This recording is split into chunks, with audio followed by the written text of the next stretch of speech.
Again, hello and welcome to the webinar. Today's program will be covering handling today's changing data privacy landscape. This is provided to you by Ease Tech and Davis, Agner, Rappaport, and Scaling. I'd like to introduce ourselves. My name is Dave Kyle with Ease Technologies. I'd like to introduce to you Greg Ewing from Davis, Agner, Rappaport, and Scaling. Hello, I'm Greg. As it says, I'm an attorney. I do litigation arbitration. I have a particular focus on privacy and data privacy. So excited to talk today. Yeah, great. Greg and I have been chatting about this for a little while now, and glad he can join me. My name is Dave Kyle. I've run some of the webinars we've done in the past. I'm involved in some of our major accounts as well as some of our marketing efforts, and glad to have you with us today.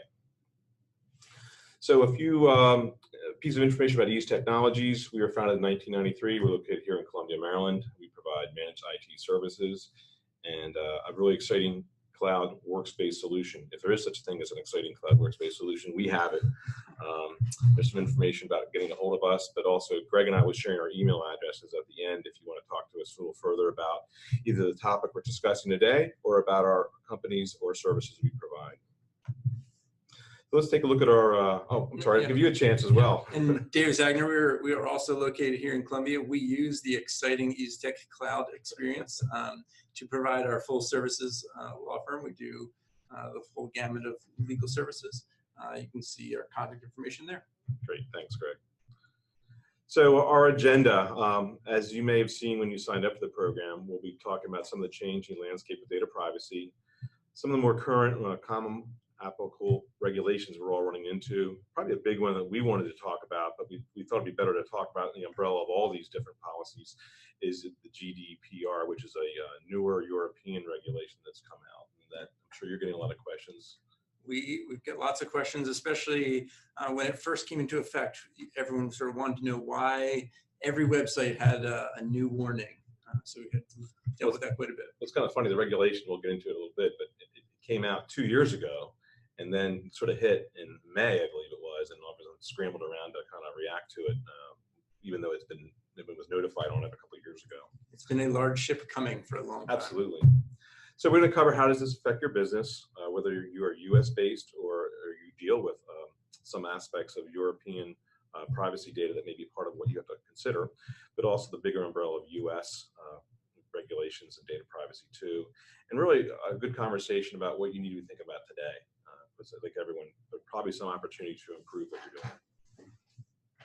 So the first thing I'd like to share with everybody is kind of how we got here and why this is happening.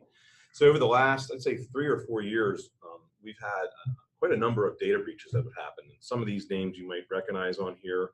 The Equifax one last year was a big one with an organization that was supposed to be able to hold a lot of very personal private data was compromised. And many people had their information, their personal data taken from them. IRS has had issues. Any of these you recognize or other ones you're familiar with, Greg? I mean, all of these are significant. The Equifax, I think, is the biggest. If you bought anything on credit in the last 10 years, your data is out in the wild now, and anyone can get to it and impersonate you. It's just real quickly, the biggest problem with that then is, we all go through these, where did you live 10 years ago when you were in Chicago, and what was your street address? That information is all out there now. So these key identity pieces are, known to the bad guys. Yeah. Some of the, I share this in some other webinars we do about keeping your business secure online. By sheer odds, I think that somewhere between 80 and 90% of everyone's has been compromised in the last 5 or 6 years. Yeah. If you look at the number of breaches that are out there in some form, whether it be your credit cards or social security, just some personal information is leaked out in some way. So this is becoming pretty significant, and it was happening before, but there's been some things that's really changed some of this for us, and this personal identifiable information, and that's how we refer to it in the United States, this PII, is mostly sort of with credit card information. And you hear about credit cards, compromised, and it still happens all the time. I think we've all encountered that, even probably in the last year or two, most anyone's had that. The bigger issue is this personal data. And what do you call this personal data, Greg? What do you think that is? I mean, how would someone define that in the United States? Yeah, so in the United States, and this is a key difference with what we're dealing with in Europe and some of the upcoming legislation here in the United States, is how you define personal data. Here in the States, we define it relatively narrowly. It's usually personal name, information, address, social security number. Whereas in Europe, and we'll talk more about this in a moment, it's much broader.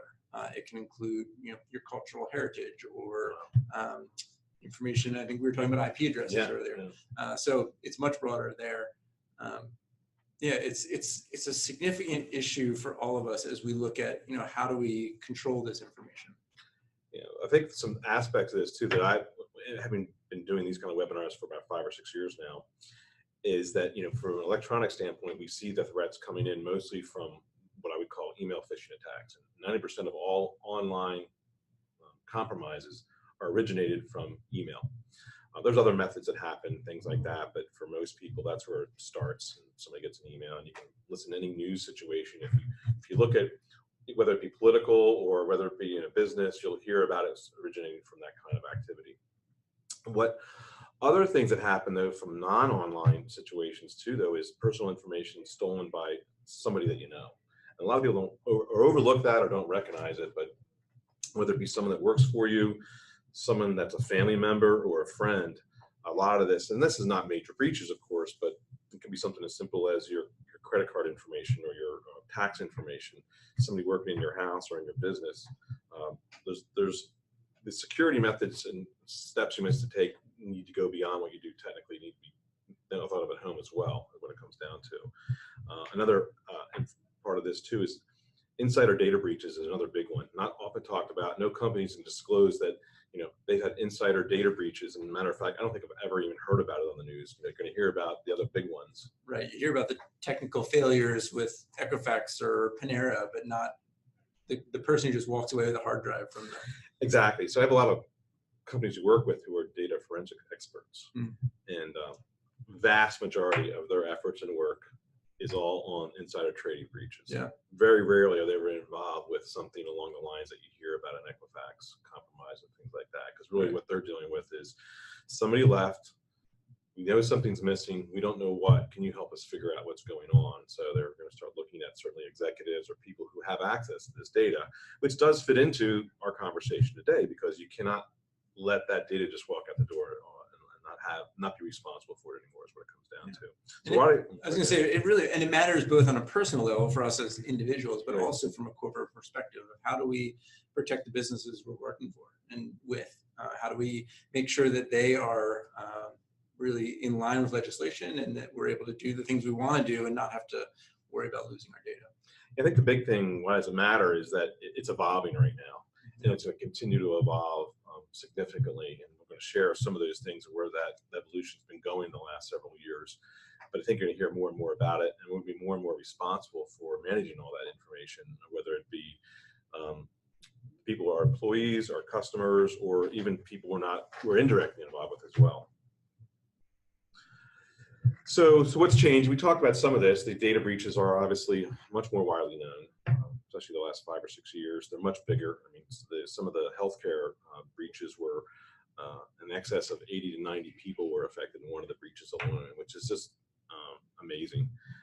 The governments are taking notice, and it's not just federal governments or over in European unions. A lot of the regulations, as we'll share with you, are coming from the states as well, and which makes it even more of a challenge for a business, because if you're working with, I guess, and I know us personally, we work within many different states, and our customers work within many different states. So we're having to kind of keep up with all those things for everybody, and it becomes even more daunting. So as much as the EU regulations look challenging, in some ways, bringing them all together has its benefits, I guess, in some ways. I mean, it's definitely an advantage to have some federal guidance as opposed to having to deal with 50 different state issues like the EU did. Great. So, so I guess what we're sharing with you is some of these laws that reflect these breaches and an increased corporate responsibility, as we've discussed already.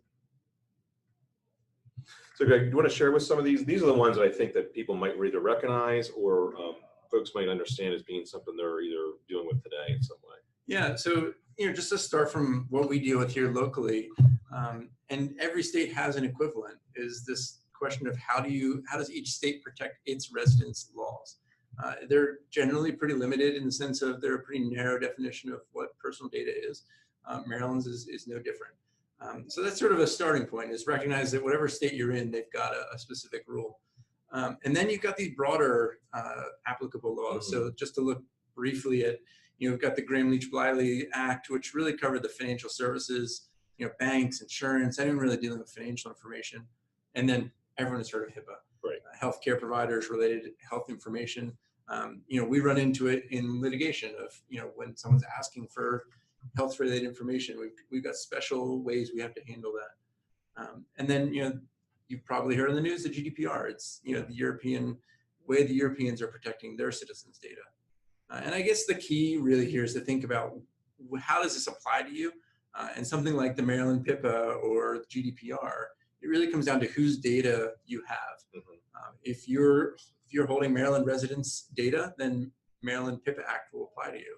If you're holding EU citizens' data, the GDPR will apply to you. So, knowing whose data you have and what you're doing is important. Yeah, we've encountered a few situations where we do have accounts that are pretty well aware of the HIPAA data they're holding, or else they're handling it for somebody else. So we have gotten a lot of questions and issues about how to manage those kind of things. And actually, HIPAA, quite frankly, covers a lot of different people, but it's definitely one that, and they've been pretty good about it. They've been, that happened about 2000, 2001 when HIPAA came out. So there was a lot of very specific ways and guidelines of how HIPAA was rolled out for everyone to follow. And I think you recognize you have to deal with HIPAA every time you go to the doctor's office, whether it's still fun, kind of funny dealing with a piece of paper. I'm being a technology guy. Every time I go in, I got to fill out the same piece of paper I filled up last time I was here, but it's getting there. So I move forward. So let's talk about the GDPR. And want to help us out with a little bit of that, Greg? Yeah. So GDPR at a high level is essentially the European Union's framework for data protection and privacy. It's looking at how do you protect the individuals and sort of protect the individuals from the effects of data loss or data breaches. And some of the key distinguishers here are this idea of either controllers or processors. Okay. So you can think about it in the way of, who controls the data. The person who says, go collect this data on these people, and this is what we're going to do with it. The person who's in charge, they're the controller, right? And then the processor is the guy who says, okay, here's the data I have. Can you do something with it? Can you analyze it? Can you send messages out? Can you do something? But those processors are all working for the controller. Right. So the GDPR has essentially broken it down into what your obligations are depending on what your role is. As seems right. But ultimately, the responsibility here is really how do you securely and properly handle all this data. And there's this idea that you should also not take more data than you need.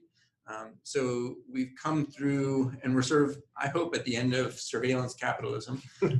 Maybe not, but the idea is let's push beyond that and get to this point where, you need this particular data, you collect that particular data. You don't collect everything possible. So there's some limits on how, what data is collected and how. Yeah, I think there's a lot of larger technology companies that, I use Google products and Facebook, of course, and Twitter, and these folks are, let's say the word notorious, but it's been widely uncovered that they're taking and vacuuming up about everything that you're doing. Yes. And I think the more surprising parts of some of these things is that, you may not even be using Facebook, for example, and it's still gathering data on you while you're outside those applications is the things that are being uncovered. So I think the EU is trying to, in this regulation, is trying to put better controls around to let people kind of manage that for themselves, or at least disclose what's going on with some of these things. Make it transparent so that we all know, okay, Facebook is tracking me. Yeah. I can make my own decisions based on that. But if I don't know, then how can I make a decision? Right. So, so this again went into effect May 25th. People had a couple of years to kind of get ready for it. And I think the last, so like anything else, last minute kind of, especially in the United States, was this scramble to get involved with it. I was just over in Europe, and you can't help but go to any website out there and have some sort of splash screen or notification happening for you as you're kind of dealing with how data is being used for yourself now. Yeah. A little overwhelming, a little bit of a, I feel like I'm back in the doctor's office again, having to fill out a HIPAA form every time we have to do a website. Right. But there were some interesting things. I spent some time while I was there looking into it a little more deeply as to what is it they're doing, how extensive it is, and we'll talk about some of those things here next. So I guess some of the basic things are it's a policy of opt-in. Yeah. Okay, as opposed to what? As opposed to sort of assuming if Yeah. someone comes to your website, you can collect whatever they want, and if they don't come to your website, then you can't. This really is saying you need to get a positive, affirmative opt-in from your consumers. So that might be you have to actually check the checkbox. Right. The checkbox can't be already checked. It's sort of making consumers go to that affirmative step. And it applies, not just technology, but it is that HIPAA form, right? It is that filling out the paper in your accountant's office or whatever it might be, that you're able to affirmatively say, yes, I want to share this data. Yeah, so I started digging into it a little bit more deeply on some of these websites because that box was there. You could click into to find out, well, how are they using the data? So there is the full disclosure of data and use and policy. Yeah. And some of these pages on some of these websites were 7-8 pages long, yeah. explaining, which didn't sound like too much fun to be reading when I was on vacation, but I was interested in it nonetheless to kind of find out what were they trying to provide and what were they trying to disclose as to what and how they're using the data. And in some ways it became kind of interesting, even though I'm involved in technology. You didn't realize how extensive the data that organizations collect this information, how far they go with it. Yeah. And so it becomes kind of a bit of an eye opener as you understand what's happening with some of this. Well, what's right to be forgotten? How does that work? What does that mean? Well, and that's an interesting aspect of the EU policy is this ability to say, look, you can't collect my data anymore, and you have to be able to be technically forgotten. So all that data has to be erased, which again is just a part of the control, right? If you can opt in and say yes, you have to be able to opt in or opt out and say no. And if you say no, you should be able to be forgotten. So that's sort of how they've applied that. Yeah, Google's done a pretty good job of this all along. You're shaking your head a little bit. Relatively. Okay, that's fair. I think they've been an organization in the United States. I've seen them more transparently talk about this. Whether they implement it the same way is maybe different, but I think as an organization, I've always seen them at least notify you as to, hey, here's your security preferences, here's what we're taking from you, and here's how you can get your data back. Now, obviously, it's probably not as complete as what the EU is trying to come up with, but it's at least, I thought, a little more transparent as to what they're doing as opposed to some other organizations. Some of these other technology companies, the more and more you dig, the more and more surprised how much they're actually still gathering on us, things like that. And I would agree, Google's been leading the way in many respects, both in transparency and in what they're able to collect.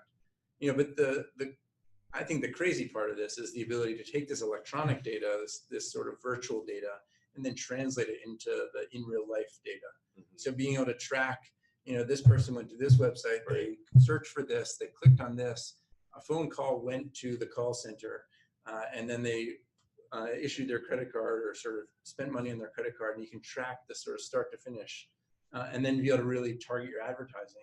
And that's really where this comes in of saying, and this is why the EU has done what they've done, is to say, look, you've got to be able to stop this at the beginning if you want to opt out. Right. And if you want to opt out, we should respect that. Yeah. I guess on some of those pages I was looking at when I was over there was pages in detailing for someone if they wanted to opt out, how they deleted their cookies on that site, on your browsers, things like that. All the details that are necessary to say, hey, not only do I want to leave, but how do I leave completely without being continue to be monitored and things like that. Yeah. And websites are supposed to, at this point, allow you to continue to use their service without having your data collected. We're not quite there yet, I don't think, but we're getting there. One thing on this whole idea of these lengthy policies, as a lawyer, we get a lot of grief about the lengthy verbiage we often put together. And I think we're at an interesting point in this whole privacy discussion because no one quite knows exactly what we're going to need and which areas we're going to have to protect. So, as the lawyers, we go in and we throw in more than you need. We'll probably find that some of it's extra, and we'll probably find that we needed other things. But I think we're in this strange place of like, let's get it all in there, sort of the kitchen sink approach, to be overprotective. Well, I think also too that most of these laws that we're dealing with in the United States were from the 90s. Yeah. Okay, so we're really this is a long time ago, and not much was known or uncovered about how we're using technology today, how we're using data today, and the internet was barely in its infancy at that point in time. It was more science fiction than anything else to understand what was going to happen next. And here we are today, all these breaches. We have Facebook, we have Google. Everyone's sort of collected everything we have right now. It's all been sucked up, and everyone's sort of put the brakes on, saying, "Hey, what if you're going to use it, I need to have a right to have some control of what's being done with it, especially as the EU says. And just real quick, I think one of the things that the catch-up that regulation is taking is also in this idea of what are the procedures, of what do you do when you have a breach, right, and who's responsible, right? Because business has gone further than it may have necessarily thought through. What do we do when something bad happens? And part of the GDPR and what I expect we're going to see in the US is really saying, businesses, you must set aside and know what these procedures are, and you must have someone who's responsible for addressing any problems that you have. Right. Yeah. Well, let's get into some of these different breach procedures and responsibility and talk about it in more general. Probably the biggest one is the 72-hour thing. And this is, from a US standpoint, we'll talk about how US handles it. This is a pretty significant one. So if there's a breach that happens with data that's being handled by any organization that's holding personal information from anyone in the EU, it's a big deal. 72 hours is a now. The one difference I understand, help me out, is that it's not just you need to send out notices to individuals who are affected.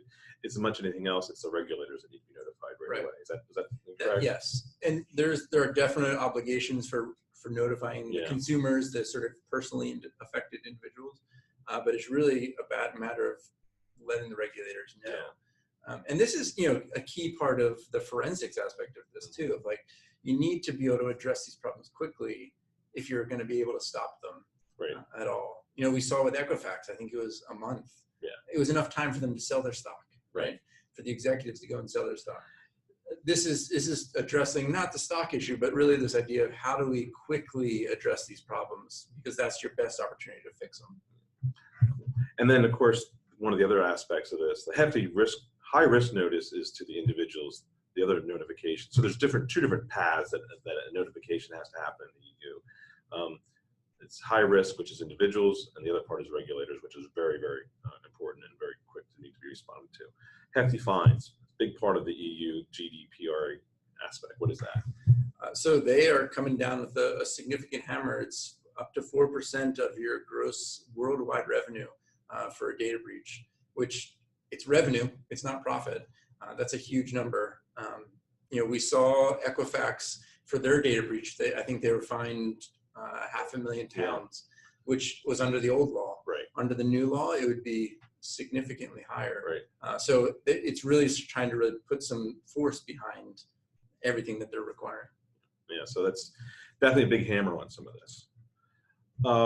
So just a quick example, and again, I kind of grabbed some of this while I was traveling, is just an example of a website. And it's obviously a lot more and other types of data that's being used in the back end, things like that. But again, you're seeing a little disclaimer. This is at Wired UK, which is a magazine online.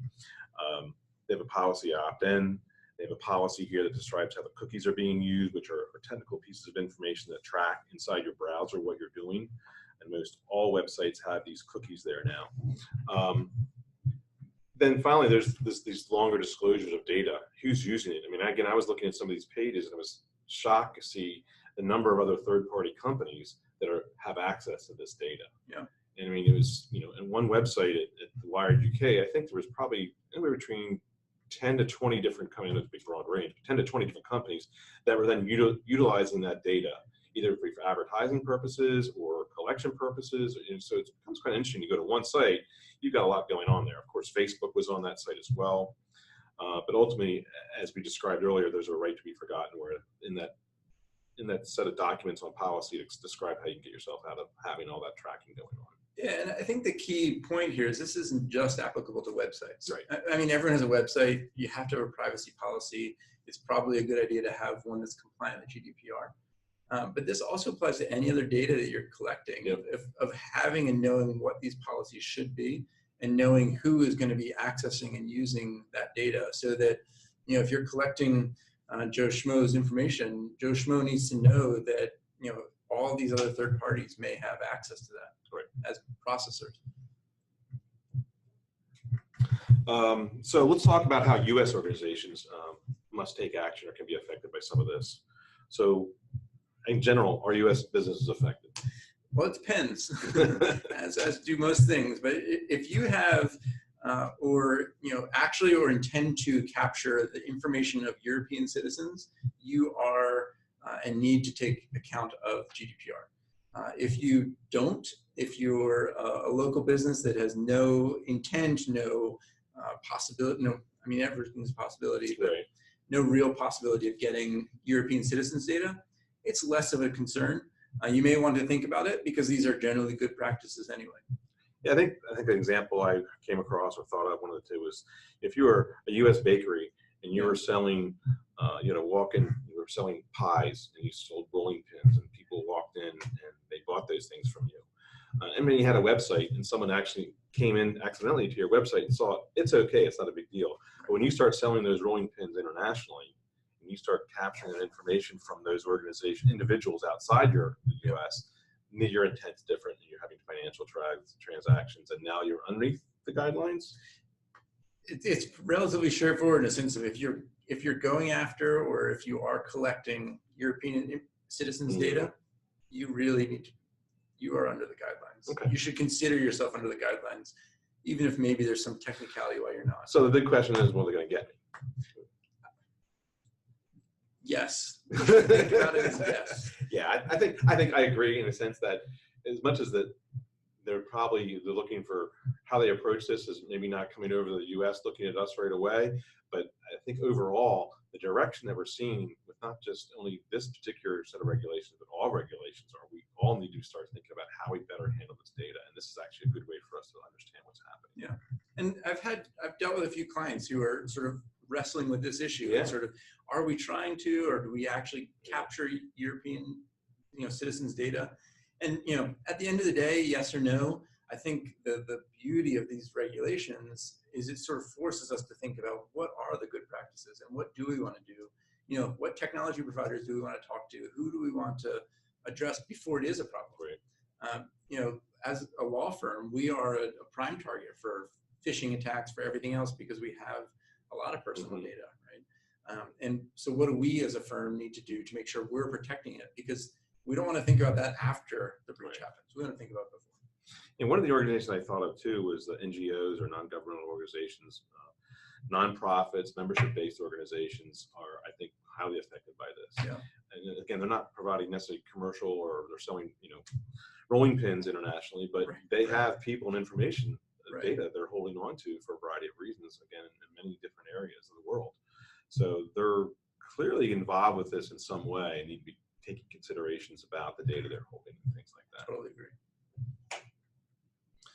So let's talk about some of the differences between the U.S. current regulations and the GDPR kind of that's been rolled out recently. I think you and I have chatted about this. The biggest one is the kind of the breach definitions and how they philosophically look at them a little bit, but also the scope of what it is, I think, is what the two differences mainly are. How would you define that, do you think? Yeah, we were just talking about this, and I think the U.S. it's very focused on what actually happened and was data released, essentially sort of that idea of what is a true breach. Whereas the GDPR is looking at what are the effects, and if the effect of this is that it could be a breach, then they're going to treat it like a breach. So the GDPR is much broader in that respect as well. Yeah, I think again the U.S. is looking for something specific, an actionable activity. The GDPR is more looking at the effect, and could it lead into something else that can go on. Okay. One of the big things too that I was reading into, and maybe I'll explain it, is the safe harbor encryption aspect. It seems like they're a little more hung up in a good way, making sure that the data is encrypted. But if you are doing it, you're not as you're following their guidelines, is what it comes down to. And this is a key part, a really key part, and a really key part where I think we all need to be working with our technology providers like Eastech. Right. How do you take this data? We're storing all the client data. How do we store it in such a way that when or if there is a breach, we can say, look, we were holding it responsibility. Right. We're falling under these safe harbor provisions. We encrypted what we needed to encrypt. We need our technology providers for that type of information, because that then protects us if there is a problem. Hopefully there's not. Yeah, I think what I've seen in the EU GDPR regulations is that they're setting some really stringent guidelines, but they're ones that if you're following all the things, they're not necessarily letting you off the hook, but you're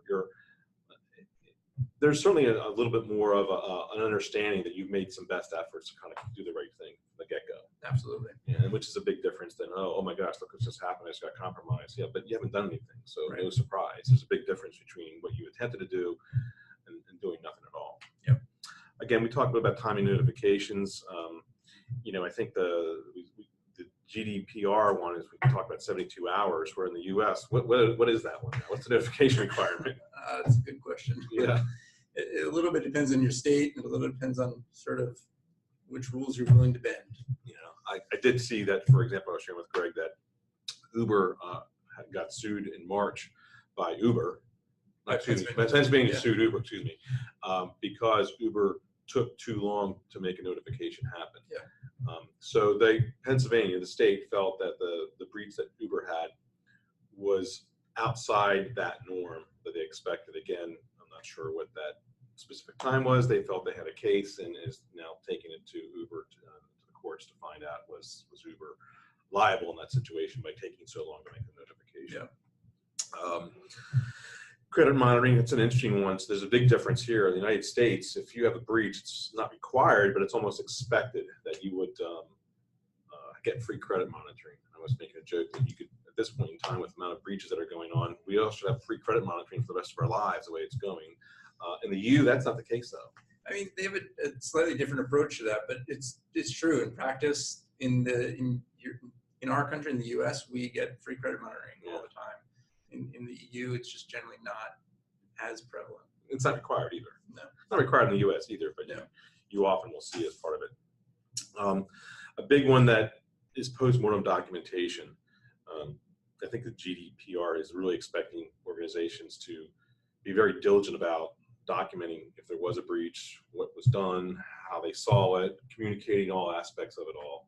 Is that kind of a good summary? Yeah, I would say the GDPR is a policy of, let's know what we're going to do beforehand, and let's know what happened afterwards. So both sides, and documenting both sides. It's a good practice, and it's also what's in GDPR. So let's talk about some of the U.S. new and upcoming regulations. Some of the biggest things I've seen are falling in the state areas, though. Is that still the case, or what do you see? In the U.S., absolutely. Yeah. We don't have a federal privacy act. We have a hodgepodge. We talked about a couple earlier with HIPAA and Graham-Leachy, and it's a hodgepodge. It's nothing better than that. The states have done some efforts. So California has put in a law similar to GDPR. New York has now proposed one, but every state has something. We talked about the Maryland HIPAA Act. Yeah. Every state has something, and that's sort of a pro and con of doing business in the United States, because as you were saying, our customers are across all these different states, and different laws are applicable. I know that if you have a breach right now today and you're holding data in 4 different states, you are going to have to reach out to 4 different states, state attorneys' offices, to identify and notify them that you've had a breach with your data. And your thresholds for notifying those people are all different depending on the number of people each state requires. It can be complex. Yeah. I do, and I took a look at a lot of the upcoming regulations that are just being passed or being passed. And the biggest one that seemed to be on the books rolling through right now is these free fees, or no more fees for credit freezes, which actually there was a national one that ended up throwing that through anyway. So almost every state put this new regulation in about no fees for credit freezes, and it got taken off the books anyway for a national level. And that's probably how we're going to see the legislation play out again. The credit freezes, the law was voted on last spring. It went into effect September 21st, so just a couple of days ago.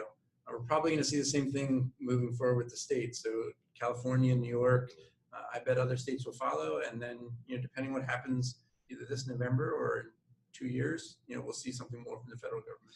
A couple of other areas I've seen is data collected for schools and children is a big one. A lot of state levels, they're putting regulations in place for that. Finally starting some acknowledgement of biometric information, how to protect things like fingerprints, even facial recognition is going to be a big one going forward. And then the other part of it is some of the things we've been talking about. It's been kind of loose right now, but how cybersecurity events are being handled. There's a lot more states that are taking a look and providing more specific guidelines and regulations as to how those events are supposed to happen. Yeah.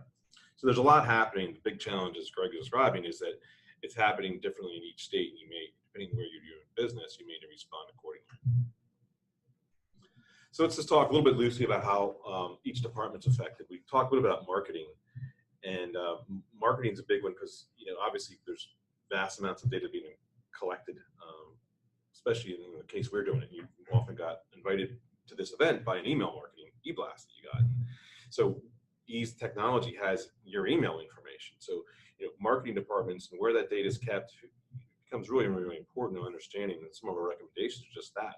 Knowing each of your departments, what data they hold, what kind of data do they hold, and what security measures are being taken with some of that. So that's the first and the easiest one is something from an event like this.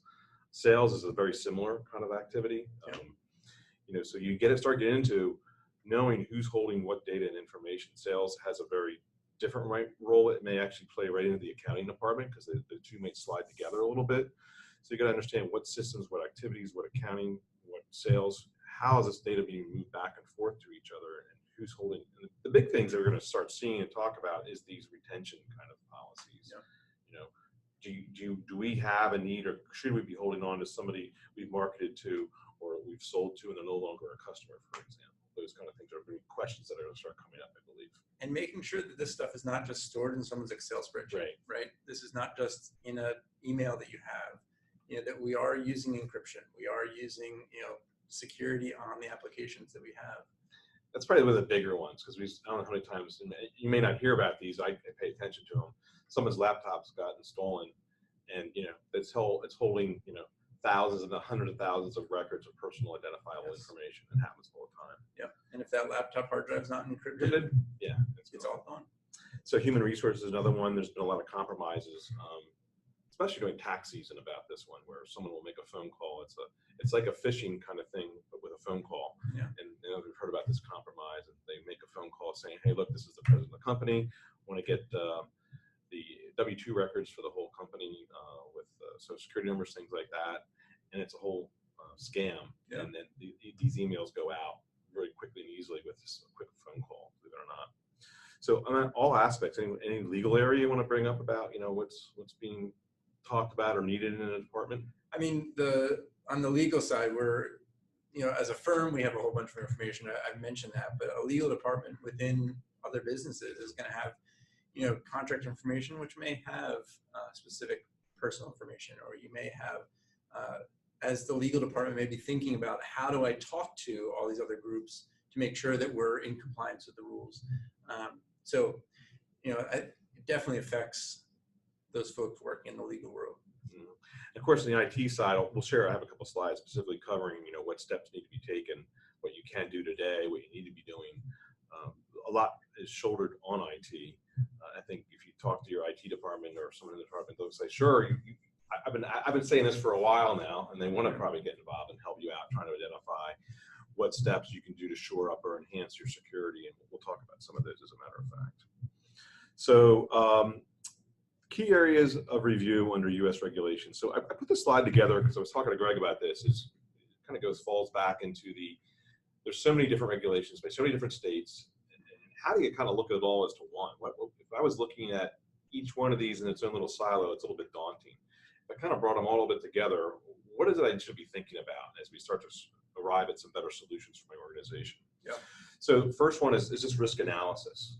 And that, to me, that's like, what do you have? You know, what do you think you know, again, going back to earlier last slide, which is who has what databases, what information, who's collecting it, where is it exposed to, how are they using it, things like that become really important aspect of looking at what you're doing. And then, like, what administrative safeguards, what do you have policies in place that kind of, you know, when someone leaves your company, do you take their laptop back from them? Do you let them keep it? I mean, just all these kind of things. Is your IT department involved that when someone leaves the company, are you trying to go out almost immediately and eliminate them from having access to the databases anymore? There's a whole variety of administrative procedures that are there. Or how about these devices we all carry? Yeah. You know, I've got all of my corporate email in here. You've got to make sure the security on that is correct, because that does have all the same PII and could lead to a breach. Absolutely. Well. I mean, a lot of people are using some simple things such as, you know, Dropbox. Yeah. You know, stuff is just getting loaded out in these little fringe areas of an organization. Yeah. So it becomes even more problematic from that stuff. So there's a lot of physical safeguards. We don't mean to overlook just securing your own facilities. I mean, I remember one time we had our own building here compromised physically. We had someone just take a saw and cut through the drywall and walk into the offices. Wow. Went right past the front door. Wow. So, still some of those old school kind of, need to make sure you have rooms locked up and information files and folders secure. I mean, I know some places there's people store their records in their basement of their building and there's nothing locked up about it. So we could walk down there who's working on the phone system and there's a whole bunch of personal identifiable information sitting out. So there's a lot of little things aside from technical that are out there. Yeah. Policies are a big one, and I think also, I'm going to repeat this again later on, is training. All these things aren't any good as long as your employees are only as good as what your employees know and understand how to manage all this stuff. Because ultimately, the weakness in all these things always points back to individuals, not technology, not policy. It's how this stuff is being implemented and used. And that's where you started, right? Was it 25 to 50% of all data breaches are related to people we know, whether it be family and friends, but in corporations, it really does come down to training. Yeah, this email phishing thing is it's a huge issue. Yeah, and we provide some webinars on some of that. I'm happy to help anybody out with that type of education. I'm happy to do this about twice a year. Then ultimately, keeping these plans updated and having good communication across the board about revisiting some of this stuff. And communication meaning that these regulations want us to communicate to either our customers or to the regulators involved. So these are probably the bigger, if you're going to put these steps in place, you follow these general things, you're going to be making sure you're following any number of these different regulations that are out there right now. Yeah. So some general action items under the U.S. data breach laws that are out there. Big one is notification. Again, we are kind of a little ambiguous on what you need to do on that, but certainly if there is a breach of some type with your data you're holding about personal identifiable information, you need to be going to the state or state's attorney's offices with a notification that there's been a compromise of some sort at this point. I would recommend getting help before you do that, because you don't necessarily want to be walking in telling them about something that may or may not be an issue. So, getting technical help to understand exactly what happened, getting legal help to know exactly, what you need to say and who you need to say it to. And maybe they're, PR or marketing help to sort of say, how do you message this out to your consumers? Not to cover it up, but to say, how do you best communicate? Yeah, what's the best approach on something like this? Dealing with credit monitoring seems to be often one that is followed up with, and it's an option. Dealing with, like Greg said, how do you approach it ahead of time, be prepared for it, so that you're not just walking the door saying, I'm going to do these things. Knowing how you working with organizations that can help provide that service for you as part of your PR process, for example. You always need to be able to demonstrate security. And as we talked about already, these regulations vary greatly. So getting some resources that may help you once you see a breach or encounter something for yourself is reaching out to those people to give you a hand kind of working past it. So what are the risks of not taking action? Greg and I talked about this. Is this important to talk about? Sure, it's always important to recognize these kind of things. Yeah. Of course, we don't see fines aren't consistent or as prevalent necessarily in the United States, but I think that's going to start changing. And that may, I agree, will probably change. It may not, but I think these second two bullets that we've got here are really the issue. If you, as a company, become known as the company that doesn't, protect information, you're probably going to lose business, right? You're probably going to have a harder time in your public relations. It's just not good business practice to be seen as the folks who don't protect my private data. I think that's probably the biggest part of this. Your public relations, your loss of business is ultimately going to hurt you the most in the long run. I think for those who have had situations, it used to be kind of hidden. Everyone tried to cover it up. Now it's more of, okay, it's happened to us. We know it. Let's be upfront about it and move on in a timely manner and communicate that to everyone else. Yeah. So what should you be doing today? Because Greg and I were talking about this a little bit, and one of the big things is knowing your organizational size and type of business is probably your foremost one. Obviously, if you're a small business, you're limited in resources and financial capabilities to kind of go after this in a big way. But there are some things you might be obligated to do. Let's say if you are under the obligation of some of these new regulations from Europe, should you still be doing some things? Absolutely. So just because you're small and you may feel like you don't have a lot of resources doesn't obviate the need to really protect private information. So in some ways, it's even more important that you as a small business are thinking about these things, because the fixes that have to be in place don't have to be expensive. They don't have to be huge line items on your budget. They just have to be well thought out and proactive. And a little bit of proactive, goes a long way in the future. Right. Yeah, I agree with that. There's a lot of little technical things people can be doing, which I'll share in a moment here. I think one of the big things also is recognizing, maybe a mid-size or larger company maybe needs to have a data privacy officer if you don't have one already. And that's going to be someone who's well equipped to kind of understand this technically, as well as from a policy standpoint, training standpoint, to kind of oversee and manage these changes that if you're not already have these in place. There should absolutely be someone in your organization, no matter how big or small you are, who either knows this personally or has talked to experts and is able to bring experts in as necessary. But having a person responsible is really important. So if you're that person in your office now today, probably the biggest, most important thing is getting a real handle on what the type of data you have.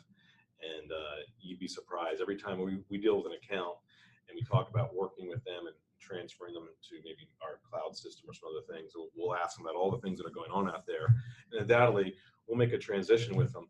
And there's always any number of things that are not disclosed to us. Yeah. And I can guarantee that if you're in a business right now and you have a half dozen or more people working with you, you can ask today, but if you get into the detail and the weeds, there's always information that was not disclosed to you about, oh yeah, I do have this little database, or I do this once a year, or only once in a while, but I do have that, and it has all this information. It's like, wow, that's a big deal.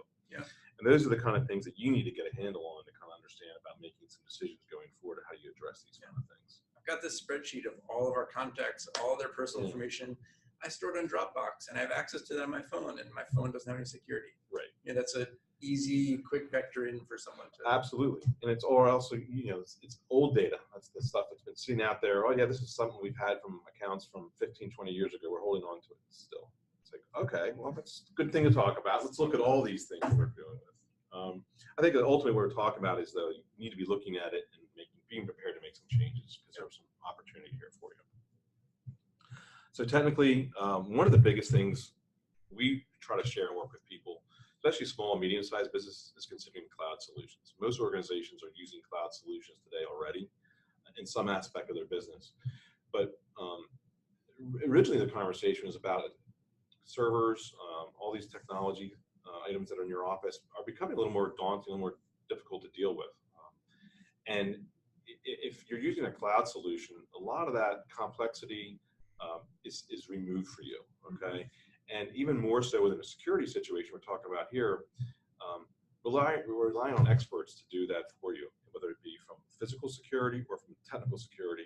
They're able to move that information in an environment for you that otherwise you can't do for yourself. There's no way that you can make your office HIPAA compliant with being a small business.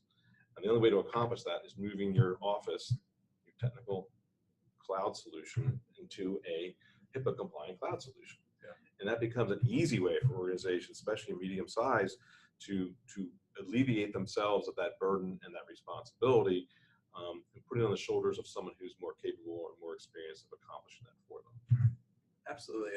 A technical provider in a cloud solution can do something 1,000 times for 1,000 clients a whole lot faster than any of our own small businesses could do it on their own. And we're doing it already. There's a lot of other conveniences to it. Yeah. We talked about Dropbox. That's a great example of great convenience. There are secure solutions for the paid versions of Dropbox, and we often share that with customers with the right data that's in there. But there's a lot of other aspects that you should be doing technically, and how you manage your disaster recovery. I mean, some people just have a backup tape still running in their office, and that's not really a good complement to what you're doing security-wise. Someone can walk in and take the tapes. There's a lot of different things that we help organizations evaluate from a security standpoint, by improving and shoring up a lot of their security, what's going on, how they're using passwords, how they saving and maintaining and holding data for what periods of time. Excuse me, the biggest thing we often help provide for them is just even training, as we're doing right now, which is kind of going through making sure that your employees are educated, as we talked about earlier, how to be aware of the issues, how to deal with the problems, and better be prepared to deal and make sure they don't get themselves cornered into a problem that if they knew about it ahead of time, they wouldn't be there, kind of thing. Securing personal data, there's some technical steps that we encourage as well, a little bit redundant here, but centralizing the data is a big one. As Greg was kind of describing, people have things on laptops and Dropbox and their phones, kind of all over the place. It's kind of hard to manage. So some of the basic things, aside from using things like technology solutions like cloud storage, is centralizing the data and making sure this data, as Greg described earlier, is encrypted as well. Big thing here is controlling access, and this is not only for technical, but analog as well. Who has access to the folders and files, what's going on online as well as in the office? Keeping systems updated, the big one, making sure you're running virus protection, things like that, secure backups, talk about employee training, and then monitoring what's going on your site and what's happening. A big one that often will occur, and this is forensic, if there is a problem, people will come back to wanting to see, how did that data get out? And that's a way of, is there good monitoring within the system that you have to make sure that you can see what was going on with files are being taken from this database, or if files are moved from Dropbox to another location, they get moved onto a flash drive and someone ran out the door with all that information. And of course, we talked about a good policy or a way to securely destroying old data. Oftentimes we'll come to a situation, people have years and years and years worth of data, of information, and they have no reason why they're still keeping it. So it's important to get rid of it in a secure manner. I want to mention this one document that's available, and you'll see if you just Google this, publication 4557 from the IRS. There's the latest version came out this past June, which is a really good document for, mostly it's targeted for tax preparers, but it's a really good guide for anybody that's involved with the kind of things we're talking about, especially a small business. It provides a series of steps and guidelines for you to look at, not only technically, but in your business today, about how you prepare and protect that data that you may be working with. So if you just take out the word tax and put in data handlers, you might be, in good shape to kind of start with this kind of document. We've shared with in the past, many of you who are tax preparers today are probably familiar with this. I know we have a lot of accountants on the webinar, but overall, I think that it's a good basic guideline to get started to implement some solutions and help yourself out with some things there. So who can help me? One of the ones we haven't talked about, I often mention, is talking to your insurance agent. There are some steps you'll be taking, but you want to mitigate your risk, and your insurance agent can talk to you about some products you may be wanting to use. If part of your business, or basically all your business, is the kind of things we're talking about here, you may want to take some risk aversion with insurance solutions that will help you out. If you do have a breach, they have insurance that will allow you to hire a forensic expert, hire PR people. It's not just being prepared to deal with those things, it's also being prepared to financially handle those things as well. Data breach or cyber insurance is a great thing to have, and a great safeguard if you do have a big part of your business. It pays for lawyers, it pays for all the things you're gonna have to do. If you do have to notify all 50 states, it's gonna take time, and time costs money. You probably have a legal counsel already. If not, you be prepared to talk to someone who may be able to help you plan and be in fire prevention mode with something like this. I've talked to a bunch of our clients, in the last couple of months, even since GDPR came out. And again, it is really this, prevention is just so much more valuable than trying to fix things later. And we can do things pretty quickly right now, put contracts in place, put things in place. Change policies, get everyone thinking about things the right way. It'll make so much of a difference later. Hopefully you never have a breach, but if you do, you're in a much better position. Of course, technical, I would say if you were working with a technical partner today, tell them what you're trying to achieve, having them help you shore up more of what you're doing, improve. There's always areas for improvement. Another big area is associations. I think that we work with a lot of different associations, ALA, the Maryland Society of Tax Professionals, Maryland. There's several different ones out there that oftentimes will look at some of these things for you and provide programs or information to help you do and improve what you're doing.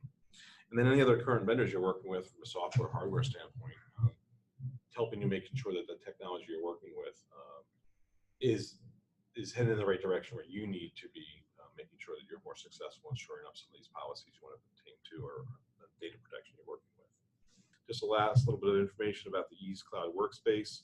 Again, it's a cloud solution that provides organizations, whether you're an accounting firm, a law firm, or a nonprofit, increased security, as we're talking about here. It basically virtualizes your whole office, puts it up in the cloud in a secure manner, and provides a lot more peace of mind, allowing you to work anywhere on any device. And if you do want to reach out to Greg or myself, here are our email addresses. And we do have a survey that should be coming back out to you, and I am working on recording this, and hopefully have this back out if somebody wants to watch it again. So again, thanks a lot, Greg, for joining me today. Yeah, thanks for having me. It's been great. All right. Thank you much, Thank you everybody. all. Have a great day.